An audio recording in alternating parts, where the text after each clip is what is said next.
Kelly Sarwono mengidap diabetes tipe 1 sejak berusia 17 tahun. Karena kondisinya ini, ia semakin sadar untuk menjaga kesehatan, terutama di tengah pandemi COVID-19 saat ini. Ia rutin mengecek kadar gula darah dalam darah secara mandiri dan rutin menggunakan insulin sesaat sebelum makan agar gula darahnya tetap terjaga. Baginya, berdamai dengan diabetes penting agar dapat menjalani hidup tanpa rasa takut. Saya pede sih, karena selama ini saya menjalankan prokes dengan sangat baik. Dan saya juga sadar diri gitu, saya punya komorbid diabetes. Dan ini bikin saya jadi kayak ekstra hati-hati juga. Termasuk kayak suka ngingetin keluarga, terus suka ngingetin lain kayak prokes, masanya ini diabetes nih, penderita diabetes belum tentu bisa ngadepin ini pandemi kalau sampai terpapar gitu. Tapi kalau misalkan cuma sehari-harinya prokes ketat, saya rasa sih aman gitu.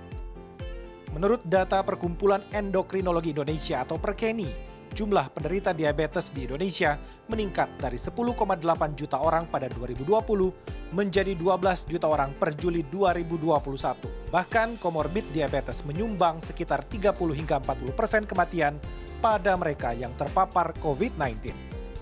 Dokter spesialis penyakit dalam sekaligus konsultan endokrin metabolik diabetes dari Fakultas Kedokteran UI Rumah Sakit Cipto Mangunkusumo, M. Yunir mengatakan, diabetes juga mengalami pandemi dengan jumlah penderita yang tidak terbendung. Penyebab utamanya adalah perubahan gaya hidup masyarakat yang sedentary, yaitu kegiatan yang mengacu pada segala jenis aktivitas yang dilakukan di luar waktu tidur, dengan karakteristik keluaran kalori sangat sedikit, yaitu kurang dari 1,5 metabolic equivalent. Perilaku sedentary perlu dibatasi karena berbagai penelitian ilmiah membuktikan perilaku ini memicu resiko menjadi obesitas. Kalau gula darah kita di atas 200, sel imun kita yang namanya sel darah putih, itu kemampuan untuk menangkap kuman menjadi lebih lemah dibandingkan kalau gula darahnya bagus. Nah, itu yang diwanti-wanti di dalam panduan-panduan, mereka menyarankan periksa gula darah lebih teratur, lebih sering, terus obat-obat jangan sampai lupa, makan yang lebih teratur. Agar tidak terjadi perburukan atau komplikasi, M. Yunir menyarankan pengidap diabetes harus terus diedukasi agar disiplin menjaga pola makan, berolahraga teratur, dan patuh mengkonsumsi obat sesuai jadwal.